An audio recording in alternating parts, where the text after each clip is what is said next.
I learned, and the Governor-General himself confirmed this to me, that the elections were rigged, contrived.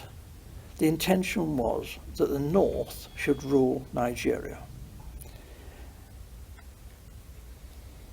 Even in '56, the Northern leaders were very proud and were saying, if they couldn't run Nigeria, never mind elections.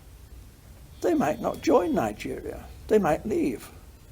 And we all thought, well, how would they survive? There were no industries. There's not a great deal of agriculture, some groundnuts in the north.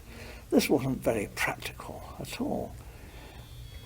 And then it was, the Governor-General seemed to be thinking that the North couldn't, even if it won an election, rule Nigeria by itself. The South wouldn't stand for that. So there had to be a partner, either the Igbos in the east or the Yoruba in the west, to team up with the North. What he didn't want was for the two southern parties, the Igbo and the Yoruba, to team up to form the government, because he believed the North wouldn't tolerate that and talked about leaving the federation.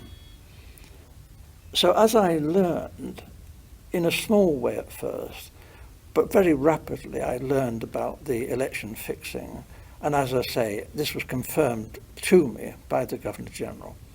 He actually said that he wanted me to know the truth because he wanted me to know how much trouble I was in.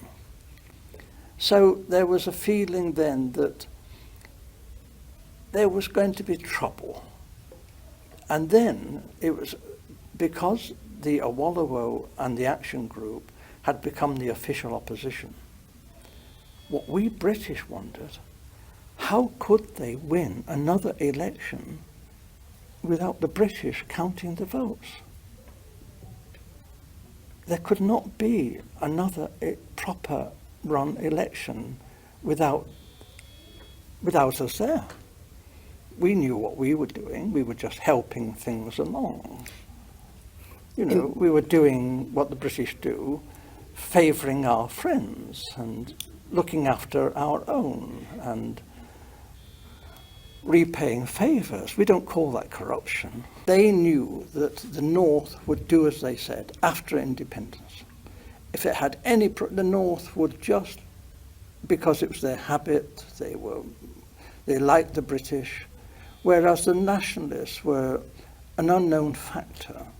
Actually, when they took the flag down and hoisted the Nigerian flag, not one of the major nationalist politicians was there. They weren't even on the platform. This was incredible. These were the people who had sought independence. The people in the North didn't want independence. They didn't want the British to leave. So this was a farce. And for most Europeans who were very close and watching this, we were disgusted. We thought this really had been manipulated, this election. It was unworthy. It was unworthy of the British people, this. This was no honest, straightforward thing that you would expect Britain, the mother of parliaments, to do.